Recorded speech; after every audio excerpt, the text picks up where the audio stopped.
मैं लेकर आई हूँ BA MA Hindi syllabus part 2। Part 1 मैंने इसका बनाया हुआ है पहले ही, जिसमें मैंने प्रथम वर्ष यानी कि फर्स्ट एंड सेकंड सेमेस्टर का सिलेबस बताया था। इस वीडियो में मैं द्वितीय वर्ष यानी कि थर्ड एंड फोर्थ सेमेस्टर का सिलेबस बताऊंगी।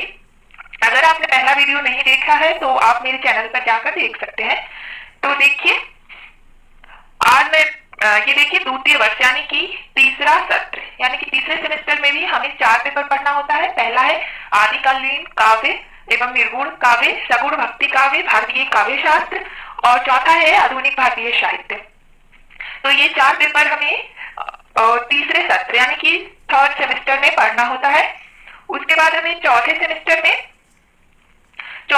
में भी हमें 4 पेपर पढ़ना होता है। पहला है रीति काव्य, दूसरा है पाश्चात्य साहित्य सिद्धांत, तीसरा है हिंदी समीक्षा, और चौथा जो होता है यानी कि 16वां प्रश्न पत्र वो वैकल्पिक होता है हमारा।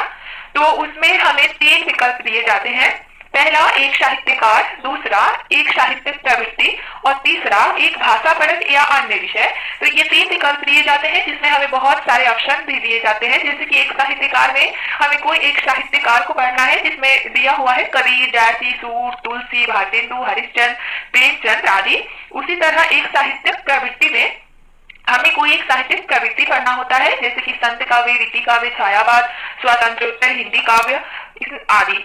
उसके बाद जो तीसरा विकल्प है उसमें हमें एक भाषा परक या अन्य कोई विषय पढ़ना होता है। तो आप वीडियो को पॉज करके देखते जाइए। तो यहाँ पे देखिए जो 9वां प्रश्न पत्र है आदिकालीन एवं निर्गुण काव्य, उसमें हमें पृथ्वीराज रासो का, चंद्रदाय, कीर्तिलता विद्यापति का, और पदावली भी, कबीर ग्रंथावली और जैसी ग्रंथावली, ये 4 पढ़ना है। उसके बाद 10वां पेपर है सगुण भक्ति का, जिसमें हमें भ्रमर गीत सूरदास का, रामचरितमानस तुलसी का, और कवितावली मीरा का काव्य, और रसखान का रसखान ग्रंथावली ये पढ़ना है। 11वां जो पेपर है भारतीय काव्य शास्त्र, उसमें हमें काव्य शास्त्र का इतिहास, काव्य लक्षण, काव्य हेतु और काव्य प्रयोजन, रस सिद्धांत, ध्वनि सिद्धांत, अलंकार सिद्धांत, रीति सिद्धांत और वक्रोक्ति सिद्धांत तथा औचित्य सिद्धांत, ये हमें भारतीय काव्य शास्त्र जो हमारा 11वां पेपर है उसके अंतर्गत पढ़ना है। उसके बाद है 12वां पेपर आधुनिक साहित्य, जिसके अंतर्गत हमें उपन्यास, जिसमें गोरा रविन्द्रनाथ का है, उदास नस्ले अब्दुल्ला हुसैन का है, मछुआरे तख्ती शिवशंकर का है, और संस्कार UR अनंत मूर्ति का है, नाटक है वदन गिरीश कर्नाड का है, और कुछ कविताएं हैं रविन्द्रनाथ टैगोर का, पास का, बरबर राव का, और फैज अहमद फैज का। तो आप वीडियो पॉज करके देखते जाइए, मैं शॉर्ट में बताते जा रही हूँ, तो वीडियो लंबी हो जाएगी। उसके बाद है हमारा 13वां पेपर रीति काव्य, जिसके अंतर्गत हमें केशव दास का कवि प्रिया, रसिक प्रिया, यह हमारे सिलेबस में है। उसके बाद बिहारी का दोहा, घनानंद का भी कुछ छंद है, कविता है, देव का भी कुछ छंद है, और सेनापति का भी, और गालिब का भी कुछ रचनाएं हमें पढ़नी है 13वां पेपर रीति काव्य के अंतर्गत। उसके बाद है हमारा 14वां पेपर पाश्चात्य साहित्य सिद्धांत, जिसके अंतर्गत हमें पाश्चात्य साहित्य समीक्षा का ये प्लेटो, अरस्तु, लोंजाइनस और TS एलियट, I.A. रिचर्ड्स, इन सबका जो साहित्य सिद्धांत है, इन्होंने जो सिद्धांत दिया है वो सारी हमारे सिलेबस में है। इसके अलावा नई समीक्षा की प्रमुख अवधारणाएं, मार्क्सवादी समीक्षा, यथार्थवाद, साहित्य का समाजवाद, आधुनिकतावाद आदि पढ़ना है। उसके बाद 15वां पेपर है हमारा हिंदी समीक्षा, जिसके अंतर्गत रामचंद्र शुक्ल, हजारी प्रसाद द्विवेदी, नंदुलाल वाजपेयी, रामविलास शर्मा, नववर सिंह और अजय मुक्तिबोध आदि का आलोचना पढ़ना है। उसके बाद है हमारा 16वां पेपर। 16वां पेपर में यहाँ पर देखिए, ये जो 16वां पेपर है मैंने पहले बता दिया है कि हमें 3 विकल्प दिया जाता है, साहित्यकार को एक साहित्यकार, एक साहित्यिक प्रवृत्ति और भाषा परक एवं अन्य कोई विषय, जिसमें हमें बहुत सारे ऑप्शन, 3 विकल्प है जिसके अंतर्गत हमें बहुत सारे ऑप्शन दिया गया है। और यहाँ पर देख लीजिए लिखा हुआ है कि इसका चयन आप अपने विभाग के जो अध्यक्ष होंगे उनके अनुमति के अनुसार करेंगे। तो उनकी जो अनुमति होगी उसके अनुसार आपको इस पेपर का चयन करना है, और इसमें से आपको एक लेकर पढ़ेंगे। तो इसके अंतर्गत मैं प्ले करते रही हूँ, आप देखते जाइए। जो पहला विकल्प है उसके अंतर्गत जो राइटर है, जैसे कबीर है, जायसी है, आप देखते जाइए कि इसके अंतर्गत आप अगर लेते हैं तो आपको क्या करना पड़ेगा। सूर है,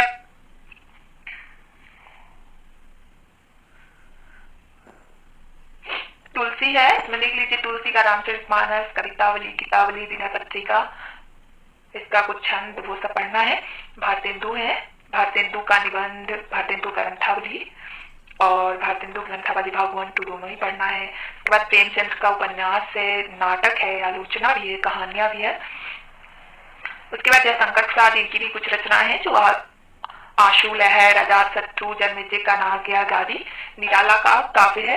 रामचंद्र सुपी की कुछ रचनाएं, इनका तो चिंतामणि भाग 1, 2, 3 और रश्मिमांसा 2 दिया हुआ है। आचार्य प्रसाद द्विवेदी का उपन्यास, निबंध, समीक्षा और इतिहास ग्रंथ है। अज्ञेय का काव्य, कथा साहित्य और निबंध। मुक्ति बोध का चांद का मुंह टेढ़ा है, कथा साहित्य, एक साहित्य की डायरी आदि। यशपाल का उपन्यास, कहानी, निबंध। जैनेन्द्र का उपन्यास है, कहानी है, निबंध है। और अमृतलाल नागर का शतरंज, ये इनकी कुछ रचनाएं हैं। रामधारी सिंह दिनकर की प्रतिनिधि कविता, उर्वशी, रश्मि रथी आदि। फणीश्वर नाथ रेणु का भी उपन्यास है, कहानी संग्रह, रिपोर्टाज है। नागार्जुन का भी प्रतिनिधि कविता, उपन्यास है। भीष्म साहनी का उपन्यास, आत्मकथा, नाटक आदि। रामविलास शर्मा का कविता संग्रह, आस्था और सौंदर्य परंपरा का मूल्यांकन आदि रचनाएं। नामवर सिंह का वर्ल्ड दुख, छायावाद आदि रचनाएं। उसके बाद देख लीजिए हमारा जो दूसरा विकल्प है, उसके अंतर्गत एक साहित्यिक प्रवृत्ति है जिसमें संत काव्य, रीति काव्य, छायावाद, स्वातंत्रोत्तर हिंदी कविता, स्वातंत्रोत्तर कथा साहित्य। देख लीजिए आप कि इसके अंतर्गत क्या क्या पढ़ना है। स्त्री अध्ययन और हिंदी साहित्य, दलित अध्ययन और साहित्य, साहित्य और सिनेमा, ये हमारा दूसरा जो विकल्प है। उसके बाद तीसरा विकल्प है, उसके अंतर्गत जो हमें भाषा पढ़ना है, तो देख लीजिए भाषा में कौन कौन सा है। प्रयोजन मूलक हिंदी भी है, बोली विज्ञान एवं सर्वेक्षण पद्धति, हिंदी पत्रकारिता, मतलब इसमें भाषा और अन्य विषय 2 है, तो उसके अंतर्गत ये सारी चीजें हैं। लास्ट है इसका लोक साहित्य। तो आज हमने डिस्कस कर लिया है, पूरा सिलेबस हमारा हो गया है कंप्लीट। अगर आपको वीडियो पसंद आता है तो लाइक करें, शेयर करें और चैनल को सब्सक्राइब करें।